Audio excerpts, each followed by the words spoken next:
family desperate for help for a teenager using drugs. Yeah, they turn to an organization promising love and caring, but instead they find a program based on hatred and intolerance and fear. This man is the founder, and you may not believe what he has to say. So disturbing that we had to censor it. Bob Meehan was known to everybody as a con man. His first start in fame was for when he cured Carol Burnett's daughter and was praised for it on television interviews.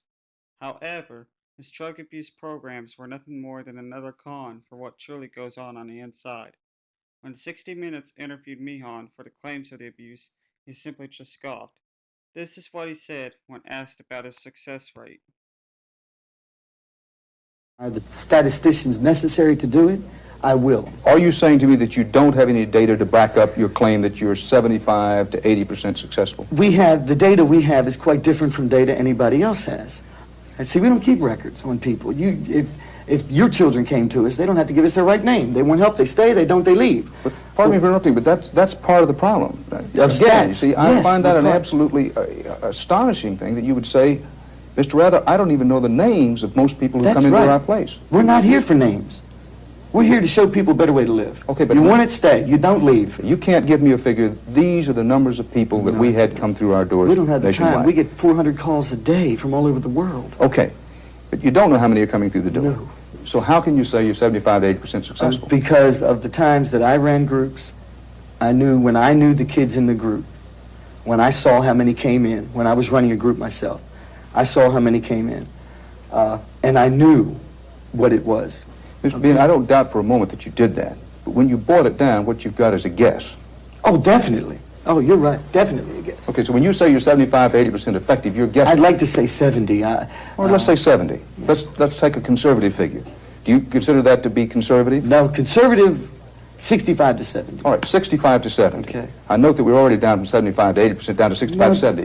You haven't talked to me. All right, you say 65 to 70. But I say, is that your guess as to how effective That's you are? my guess. We talked to someone in Dallas who was very complimentary about the program.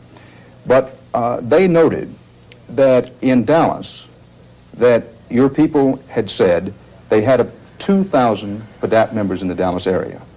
But when they actually got down to counting heads, it turned out to be 500. Is that true? Very true. 60 Minutes was really supposed to be Bob Meehan's downfall, but in reality he gained even more success. Not much is known about Bob Meehan. Claiming to have been an addict at 16, he also claimed to have stolen from his parents and people. After getting help from a preacher and finding out that he can help kids who also use drugs, Bob started the enthusiastic Sobriety program within the Palmer Drug Abuse Program. What drove kids to his programs were because he simply let kids do what their parents won't let them.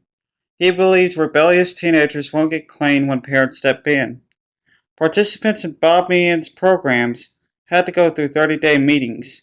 These meetings, participants were met with hugs and kisses, which is a known cult practice called love bombing. Bob Meehan used his own version of Alcoholics Anonymous, or AA's, 12 steps on the participants. One of his rules were that if you were in PDAP, you don't need anyone else. Another thing that parents found concerning was that Bob hired former drug dealers. One kid in the program was shocked when one of the counselors was who he got weed from. When ABC News investigated claims on Bob Meehan, they came across some trainee tapes, some that I can't show on YouTube, for his views on certain matters. Bob Meehan stepped down in 2015. Since then, some of the programs he ran has dropped enthusiastic sobriety from their teachings while others still have it. If you were a survivor of these programs, there is a subreddit full of people that had left Bob Meehan's groups. I hope that you all have a good day and night. This is Internet Uncoded, logging off. Comment. This is a story that affects communities throughout the entire country. It's a story we'll keep watching. Please do, Abby, and let us know what you find.